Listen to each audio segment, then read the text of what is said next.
$1 million हे कमावण्याचा मार्ग आपल्याला खूपच गुंतागुंतीचा वाटतो नाही का? पण गंमत म्हणजे जो सगळ्यात सोपा मार्ग असतो ना, तोच आपल्या नजरेतून सुटतो. तर मग प्रश्न हा आहे की श्रीमंत होण्याचं रहस्य खरंच एखादं मोठं क्लिष्ट सूत्र आहे की एखादी इतकी साधी गोष्ट आहे जी आपण नेहमीच विसरून जातो. चला, आज आपण याचाच शोध घेऊया. सगळ्यात आधी ह्याबद्दलचे काही सामान्य गैरसमज दूर करूया. आपला पहिला विभाग आहे दशलक्ष डॉलरचे मिथक. आपल्या सगळ्यांनाच बहुतेकदा असं वाटतं की करोडपती व्हायचं म्हणजे आपल्याकडे एखादी भन्नाट एकदम जिनियस कल्पना हवी. पण खरं वास्तव काय माहितीये, लोकांच्या रोजच्या अगदी सामान्य समस्या सोडवण्यातच खरी श्रीमंतीची गुरुकिल्ली दडलेली आहे. विचार करून बघा, या दोन्ही विचारांमध्ये किती किती मोठा फरक आहे. आणि हेच बघा, या माहितीच्या स्रोतामधलं एक महत्त्वाचं वाक्य नेमकं हेच सांगतं की सर्वात सोपा मार्ग अनेकदा बहुतेक लोकांकडून दुर्लक्षित केला जातो. खरंच यावर विचार करण्यासारखा आहे नाही का? आणि गंमत म्हणजे श्रीमंत होण्याच्या मार्गात पैशांपेक्षाही मोठे अडथळे आपले मानसिक असतात. म्हणजे बघा, अपयशाची भीती वाटणं किंवा आपण या कामासाठी योग्य नाही असं सतत वाटत राहणं, कुठलाच निर्णय पटकन न घेता येणं आणि सगळ्यात महत्त्वाचं, एका रात्रीत यशस्वी होण्याचा मोह.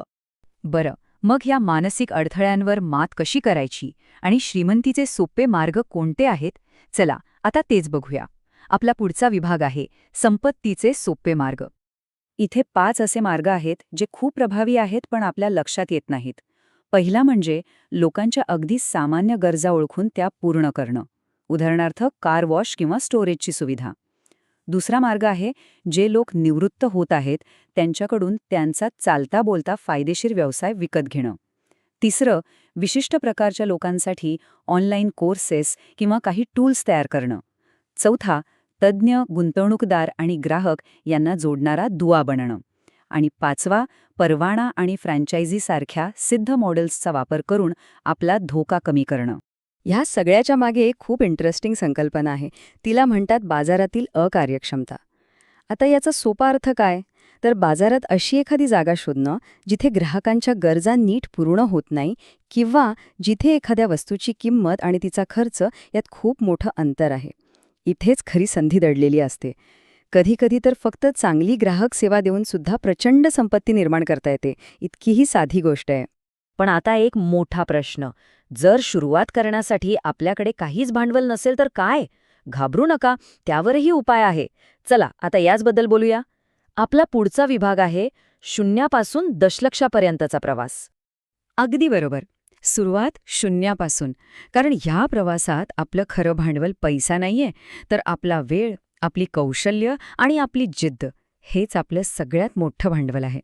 हा प्रवास काही एका दिवसात होत नाही, तो टप्प्याटप्प्याने करावा लागतो. बघा, पहिली पायरी आहे अशी कौशल्य शिका ज्यांना बाजारात खूप मागणी आहे, जसं की डिजिटल मार्केटिंग किंवा प्रोग्रॅमिंग.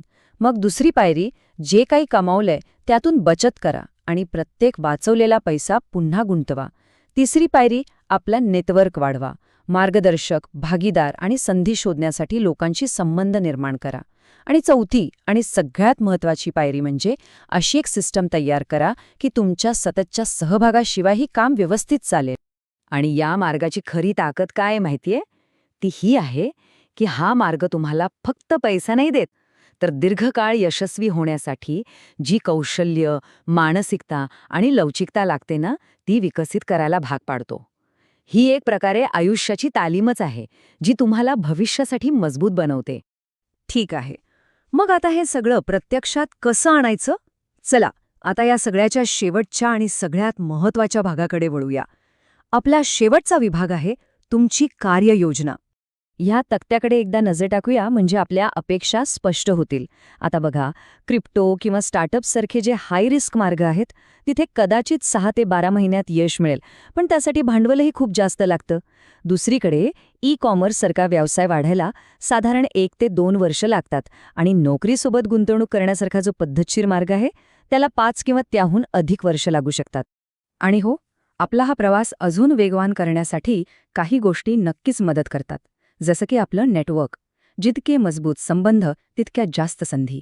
दुसरं, नवीन कौशल्य शिकणं, ज्यामुळे कमाईची क्षमता वाढते. तिसरं, बाजाराची परिस्थिती सतत समजून घेणं. चौथं, तंत्रज्ञानाचा हुशारीने वापर करणं. आणि या सगळ्यापेक्षा महत्त्वाचं म्हणजे आर्थिक शिस्त.